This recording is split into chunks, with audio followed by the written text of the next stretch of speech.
Hello, Precious. Good evening. How are you? I hope you will be quite well. I am also fine and okay. I am teaching now synthesis, simple sentence. मैं पढ़ा रहा हूँ और इसमें यशस्वी academy जो channel है उसमें आपका वेलकम है, आपका स्वागत है। इस समय मैं आपको सिंथेसिस पढ़ा रहा हूँ। सिंथेसिस का 6 रूल्स को मैंने कवर किया है और उसको आप देख लीजिएगा।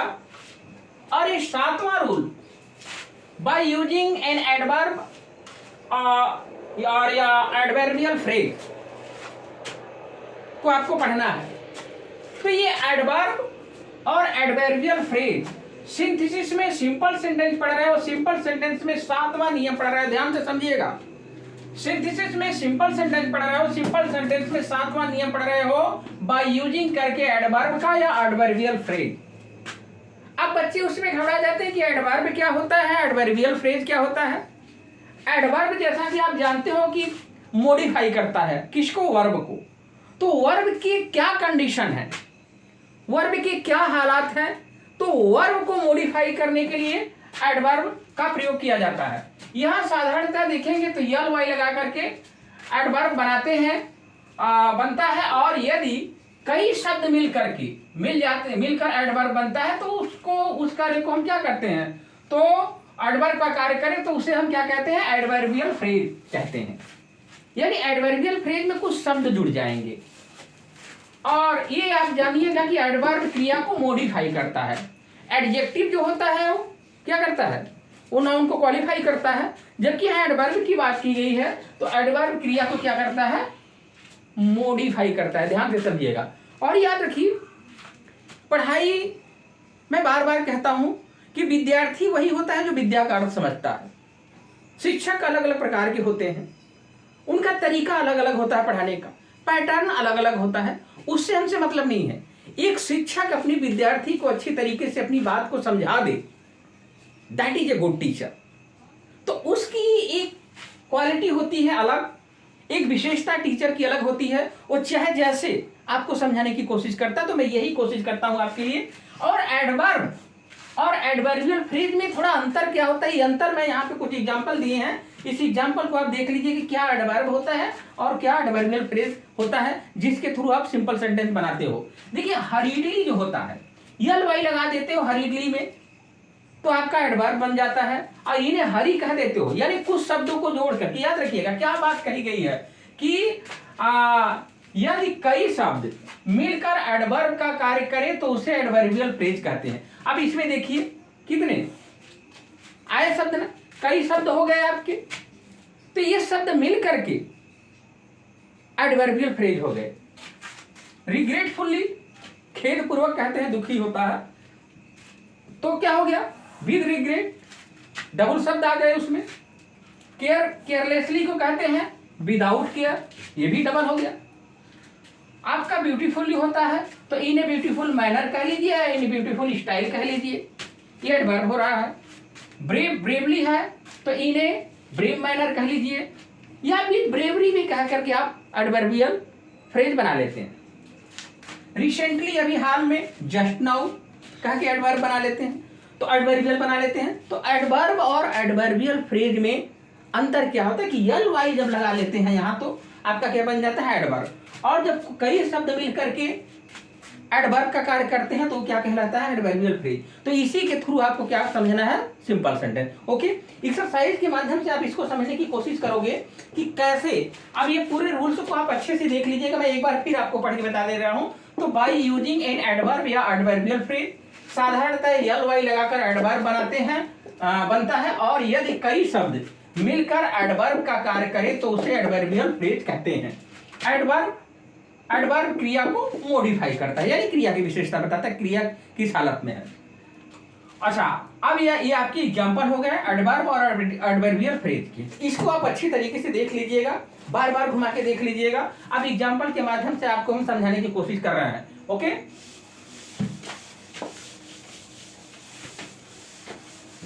अब एग्जांपल के थ्रू आप देखोगे कि आपका किस प्रकार से सिंपल सेंटेंस बन रहा है। ओके, तो कोई कोई भी विद्यार्थी किसी बात को जब समझता है अच्छी तरीके से तो उसको सारी बात समझ में आती है। ओके, जैसे एग्जांपल यहां दिया गया है, he was at fault, he was at fault, fault. Okay, तो ही वॉज एट फॉल्ट हो गया। अब इसके बाद दूसरा सेंटेंस है, there is no doubt about it, there is no doubt about it. क्या सेंटेंस कह रहा है? सिंपल सेंटेंस आपको बनाने के लिए कह रहा है। क्या कह रहा है? सिंपल सेंटेंस बनाओ। ठीक है, तो सिंपल सेंटेंस बनाने को कह रहा है। तो ही वाज, ये सिंपल सेंटेंस पूरा समझिएगा, सिंपल सेंटेंस। ओके, बार बार हमें कहना ना पड़े, सिंपल सेंटेंस आप पढ़ रहे हो। तो ही वाज एट फॉल्ट, वो गलती पर था, गलत था वो। There is no doubt about it, इसमें कोई संदेह की बात नहीं। तो इसको आप एडवर्ब से बना लीजिए, ही वाज एट फॉल्ट, इतना आपने कर लिया। ये जो देखिएगा, तो नो डाउट, नो डाउट को ध्यान से समझिए कैसे बनाते हैं, undoubtedly, DOUBTEDLY, undoubtedly. No doubt बराबर क्या करते हैं? एडवर्ब बनाते हैं अनडाउटेडली। अब निस्संदेह वो गलती पर था, ये आपका आपके पास वन सब्जेक्ट वन वर्ब हो गया, दिस इज सिंपल सेंटेंस हो गया। ओके, अब अगला एग्जांपल देखो आप, he went to market, he went to market. Okay, he went to market. और दूसरा सेंटेंस आपका क्या दिया है? He was in a hurry, he was in a hurry. ठीक है, ये आपका सिंपल बनाना है। क्या बनाना है? सिंपल सेंटेंस बनाना है। तो अब यहाँ पे क्या किया हुआ है? मार्केट गया और ही वॉज इन ए हरी, यह नहीं हुआ है, मार्केट गया और ही वॉज इन ए हरी। तो ये कहने का मतलब है कि वो आप जल्दी में गया। तो मार्केट जाने का जो एक तरीका है, क्रिया किस प्रकार गया? भाई इन्हें हरी में गया। तो क्रिया के क्या हालात हैं ये बता रहे, कई शब्द आ गए, अब 1 2 3 आ गए, तो यहां पर आपका क्या हो गया? एडवर्बियल फ्रेज हो गया।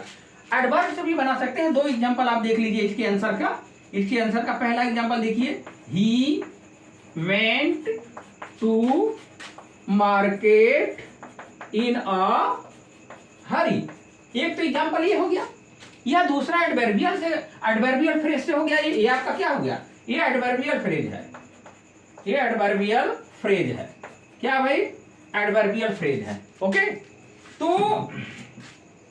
अच्छा, दूसरा सेंटेंस, दूसरा आंसर क्या आएगा इसका? इसको ऐसे भी बना सकते हो, he went to market hurriedly, HURRIEDLY। इसके DLY लगा के बना, यहां लगा करके तब हम LY लगाते हैं, HURRIED तब LY। तो ये आपका चाहे ऐसे उत्तर दीजिए चाहे ऐसे, ये आपका क्या हुआ? एडवर्ब हो गया, क्योंकि एक ही शब्द है इसमें। अब किसकी विशेषता बता रहा है, किसको मॉडिफाई कर रहा है? ये वर्ब को बता रहा है कि वर्ब किस हालात में है। आप समझ रहे हैं बात? तो समझने के लिए एक सेंस एंड सेंसिबिलिटी आपके अंदर होना चाहिए कि कोई चीज एक दिन में नहीं आ जाती है। और मैं सिखा के छोड़ूंगा, मैं बहुत जिद्दी हूं। एक बार में नहीं आएगा, 10 बार में बताऊंगा, बार बार वीडियो बनाता रहूंगा, लेकिन आपको सिखा के छोड़ूंगा। फिर आगे क्या? अगला सेंटेंस है, आई थैंक्ड हिम। क्या है? आई थैंक्ड हिम। और कक्षा 11 और 12 के बच्चे विशेष रूप से ध्यान दें, इनके सिलेबस में है, इनके सिलेबस में प्रिस्क्राइब्ड है। ये बोर्ड के क्वेश्चन है, आते रहते हैं, तो ये सारे रूल्स को आपको समझना होगा। तो I thanked him, I did it with all my heart, I did it with all my heart. अच्छा, एक बात ध्यान दिया करिए कि अगर आपके पास एडवर्बियल बना बनाया मिला है तो क्या दिक्कत है? भी मतलब का टेंशन लेने की जरूरत नहीं है। आपको सीखना है, बोर्ड में आंसर देना है, तो जो आपको सुटेबल लगता है उसको आप सेट कर दीजिए। ओके, आई थैंक्ड, क्या हो गया? आई थैंक्ड हिम, क्या? With all my heart. मैंने धन्यवाद दिया, लेकिन धन्यवाद देने का तरीका कैसा था? पूरे हृदय से। क्या करा? With all my heart, hardly भी कर लेंगे, ऐसी कोई बात नहीं। देखो यहाँ आपका कई शब्द बना के मिला है, तो आपके पास एडवर्बियल फ्रेज है, सीधे रख के बना लीजिए answer, with all my heart. तो मैंने पूरे मन से उसने आपको धन्यवाद दिया है। तो one subject one verb, this is simple sentence. Okay, तो practice makes a perfect man. Practice is must for you, it is necessary to do your exercise. कैसे करो? विद ऑल माई हार्ट से करो, ये तरीका होना चाहिए। फिर आगे कह रहा है द रिवर वॉज फ्लोइंग। क्या कह रहा है?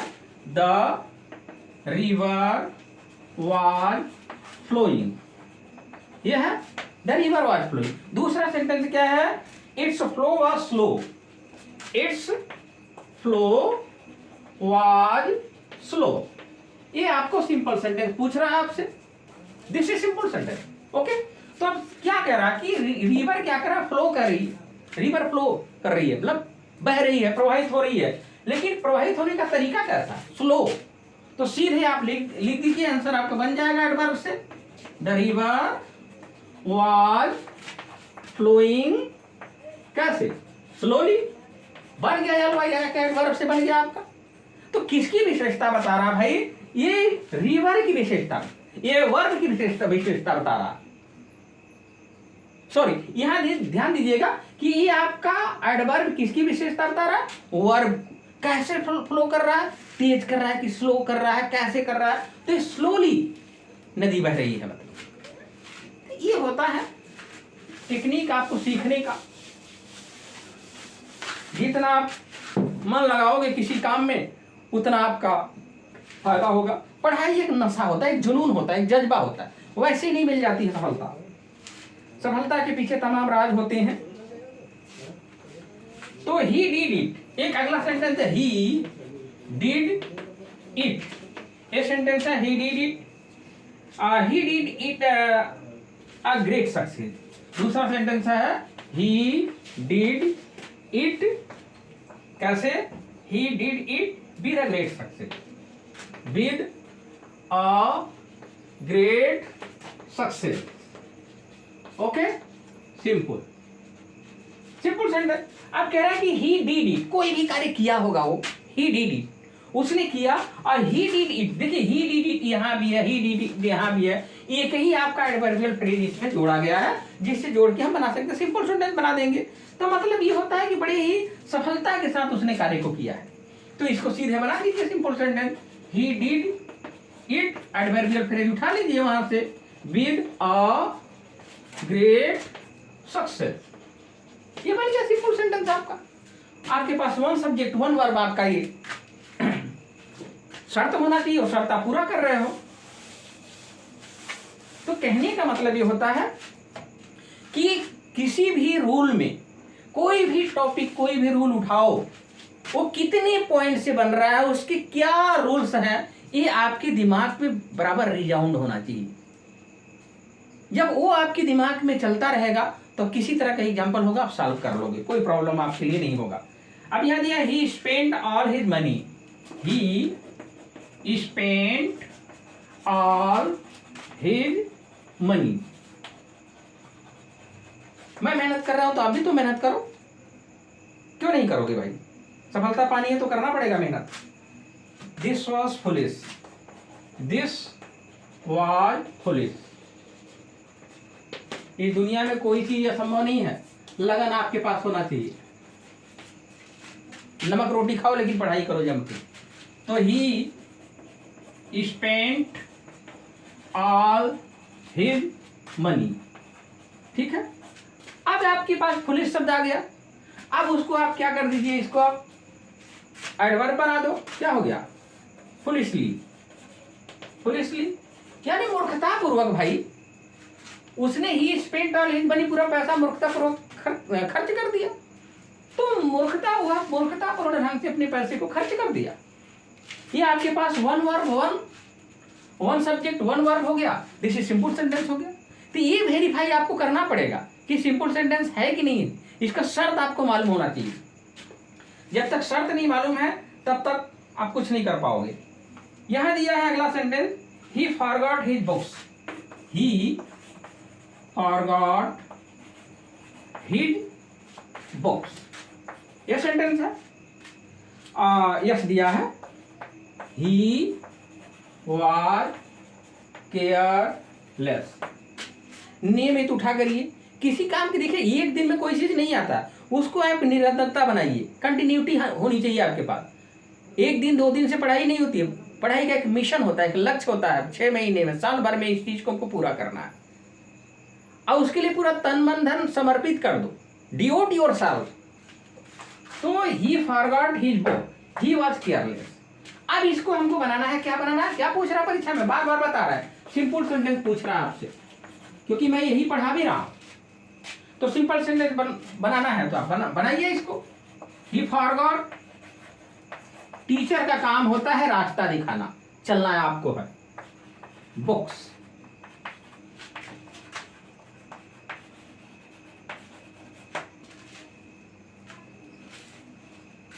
क्योंकि कोई भी चीज हमेशा पढ़ाई के मामले में शॉर्ट कट आप नहीं खोज सकते, आपको मेहनत करना ही पड़ेगा, तो करना ही पड़ेगा। अगला सेंटेंस है, she will pass this, she will pass the examination, she will pass the examination. तो कक्षा 12 और 11 वाले भी बच्चे बहुत ध्यान से समझने की कोशिश किया करिए, क्योंकि आपकी एक बोर्ड का एक लास्ट स्टेज यहाँ पे होता है। इसके बाद आप ग्रेजुएशन की दुनिया में जाते हो, तो वहाँ तमाम पढ़े लिखे बच्चे मिलेंगे, उसमें जाओगे तो खो जाओगे, पता नहीं चलेगा तुम कितने टैलेंटेड हो। बहुत से टैलेंट पड़े हुए हैं देश और विदेश के अंदर। अगला सेंटेंस है, इट इज सर्टेन।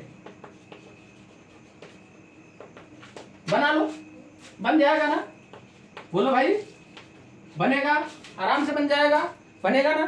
कैसे बनाओगे, she will pass the examination, ठीक है, सर्टेनली कर दो ना, बन जाएगा certainly.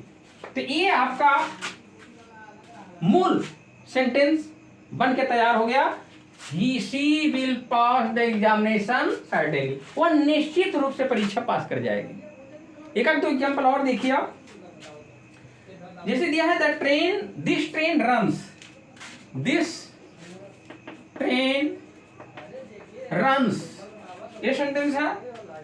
Its speed is very slow, its speed is very slow, ठीक है। क्या कह रहा है भाई, कह रहा है आपसे समझने की कोशिश करो, कह रहा है कि दिस ट्रेन, ये जो ट्रेन है, रन्स माने चलती है, दौड़ती है, और its speed is very slow. अब इसका स्पीड जो क्या है, वेरी स्लो है। तो अब इसका मतलब क्या बनाओगे आप, दिस ट्रेन रन्स वेरी, क्या करोगे, स्लोली कर लो ना।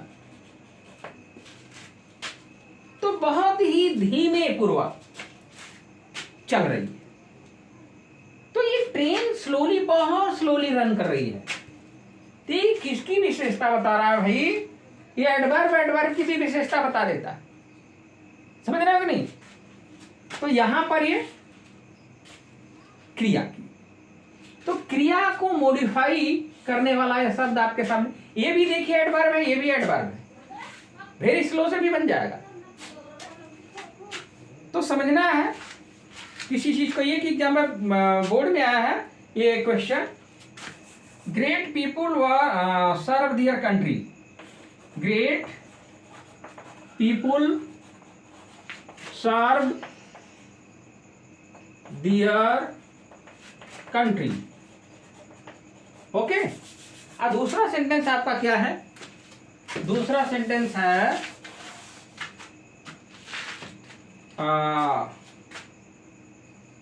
दियर service is selfless, their service, यहां लिख दे रहे हैं, सर्विस इज लेस। ओके, तो अब ये सेंटेंस आपके सामने आ गया। अब इसको क्या कह रहा है, आपको सिंपल सेंटेंस बनाने को कह रहा है। क्या कह रहा है, सिंपल सेंटेंस बना दो भाई। तो सिंपल सेंटेंस बनाने के लिए बनाइए, महान लोग, जो जितने भी बड़े लोग होते हैं, महान लोग होते हैं, सर माने सेवा करते हैं दियर कंट्री की, अपने देश की, और दियर सर्विस, जो उनकी सेवा होती है सेल्फलेस होती है, निस्वार्थ, कोई स्वार्थ नहीं होता, हमेशा दूसरों के लिए जीने वाले ही महान होते हैं इस दुनिया में। तो लंबा जीवन होने से जिंदगी महान नहीं बनती है, कर्म करने से जिंदगी महान बनती है। तो कुछ अगर महान बनना है तो जीवन में अच्छे कार्य करो। 100 साल की जिंदगी लेके क्या करोगे भाई, जब दुनिया के लिए कुछ नहीं कर पाए, दुनिया को नहीं कुछ दे पाए, कोई सेवा नहीं दे पाए, तो 100 साल की उम्र लेकर के क्या करोगे। जॉन क्रिस्ट तो 25-26 साल की अवस्था में नाम कमाया उसने कंट्री। आप सेल्फलेसली कर दो इसको, ठीक है। तो great people serve their country selflessly, तो महान लोग अपने देश की सेवा निस्वार्थ पूर्वक करते हैं। तो वन सब्जेक्ट और वन वर्ड, ये बन के सिंपल सेंटेंस तैयार। ये याद रखिए, जीवन में कष्ट अगर मिल रहा है तो कष्ट के बाद सुख होता है। और जितने भी महान लोग हुए दुनिया में, सबने कष्ट झेला है। बिना कष्ट झेले कोई महान बना ही नहीं है, बिना श्रम किए कोई महान बना नहीं है। अब इसके पास ये किताब ऐसी ताकत होती है, जिस किताब के ताकत से दुनिया की हर बुलंदियों पर पहुंच सकते हो। तो ये मेरी सारी एक्सरसाइज को करते रहिए, और एक ध्यान दीजिए, सब्सक्राइब भी करते रहिए, बेल आइकन प्रेस करिए, लाइक करिए, शेयर करिए। कोई प्रॉब्लम आती है तो कमेंट में आप बताइए, मैं आंसर देने की भरपूर कोशिश करूंगा। तो thank you so much, good luck, I will meet you next day. Tata, bye bye, good night.